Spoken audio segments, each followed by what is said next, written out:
Pakistan's top civilian and military leaders have stressed the need for a united political front to tackle terrorism as they met at the Parliamentary Committee on National Security. The in-camera session was held amid heightened attacks in Khyber Pakhtunkhwa and Balochistan, including the recent Jafar Express hijacking and multiple suicide bombings. A statement issued after the meeting reaffirmed the country's commitment to eliminating terrorism and praised the security forces for their sacrifices. The committee also emphasized the urgent need to implement the National Action Plan and Operation Azm-e-Istikham to disrupt terrorist networks. Pakistan Army Chief General Syed Asim Munir, addressing the meeting, called for strong governance and a unified national approach to counter the threats. He warned that Pakistan could not continue filling governance gaps with the sacrifices of its security personnel. However, the meeting was boycotted by the opposition alliance Tehreek-e-Tahaffuz-e-Ain Pakistan, which cited the absence of former Prime Minister Imran Khan. PTI leaders also withdrew, demanding Khan's participation and dismissing plans for a military operation in Balochistan. یہ parliament میں وجود میں آئی، وہ جس طرح چلی، کیا شور شرابہ تھا. اب ایک اور طریقے سے پارلیمنٹ کو بائی پاس کرنے یا پارلیمنٹ کو بدنام کرنے کی چالاکی کی کوشش کی گئی. 5-10 MNAs کو، یعنی ہمیں کون سے سرخاب کے بل پر لگے ہوئے ہیں کہ محمود کو بلاؤ باقی کسی کو نہ بلاؤ، علامہ صاحب کو بلاؤ باقی مت بلاؤ. عمران خان کی پارٹی جس کی وہاں 100 ممبر ہیں قومی اسمبلی میں، ان سے 5-6 کو بلاؤ اور آدھے گھنٹے کے لیے آپ کی بریفنگ دو. پاکستان کے سخت ترین حالات اس بات کا تقاضا کرتے ہیں کہ ساری پارلیمنٹ کی جوائنٹ میٹنگ کو، ساری جوائنٹ جو ہماری وہ ہوتی ہے جوائنٹ سیشن کو پورے 2 دن دیا جائے، بریفنگ دی جائے. ہر MNA اس پہ بولے، ہر آدمی اس پہ بولے، تاکہ پھر ہم اتنے بچے بھی نہیں ہیں کہ ہم ان کیمرہ میٹنگ کی باتیں پھر لوگوں کو بتائیں گے یا نکالیں گے، لیکن ہم وہاں وہ بات کریں گے جو ہمارا ضمیر کرتا ہے.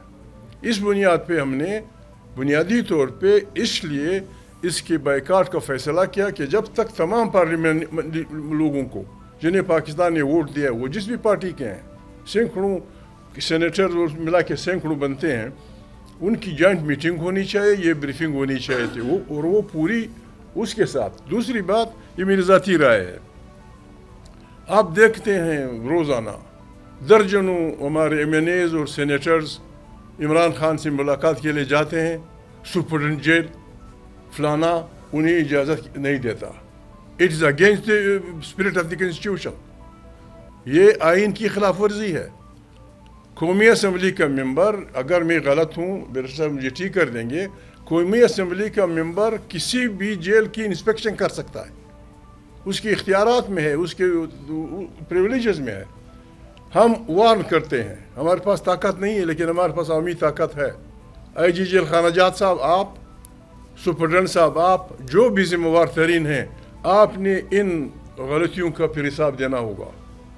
ہم نے وہاں کیا کرنا ہے؟ MNAs آتے ہیں، کیا انہوں نے عمران خان کے ساتھ کیا سازش کرنی ہے؟ جیل پہ حملہ کرنا ہے، قیدیوں کو وہ کرانا ہے؟ یہ وی کنڈیم اٹ، اور ہم ڈیمانڈ کرتے ہیں کہ یہ رویہ نہ رکھا جائے. Government leaders criticized PTI's decision, with Defence Minister Khwaja Asif accusing the party of prioritizing its political interest over national security. Sindh Information Minister Sharjeel Memon linked recent attacks to foreign involvement, claiming India was attempting to destabilize Pakistan. کہ اس وقت بھی بلوچستان میں جو دہشت گردی کے واقعات ہو رہے ہیں وہ کہے یہ جا رہے ہیں، اور شواہد بھی سیکورٹی ایجنسیز کے پاس ہیں کہ وہ بھارت کی طرف سے جو دراندازی ہے اس کی طرف سے ہیں.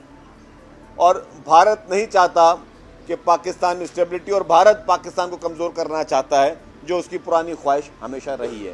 اور آپ اگر دیکھیں گے کہ ملک کو کمزور کرنے کی ہر وہ کوشش جس میں کبھی کچھ ٹیررسٹ آرگنائزیشن استعمال ہو رہی ہوں، یا اس طرح کی کمزور کرنے کی کوشش جس میں کبھی کوئی پولیٹیکل پارٹیز جن کو مختلف اوقات میں فنڈنگیں بھی ہوئی ہیں، ان پولیٹیکل پارٹیز کو وہ یہ چاہتی ہیں کہ پاکستان کو کمزور کیا جائے.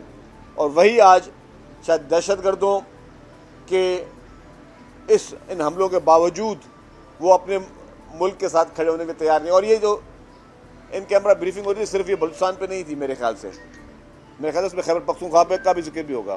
The session was held under tight security, with media access restricted and mobile phones banned. Despite the opposition's absence, the declaration for a unified anti-terror strategy was unanimously adopted.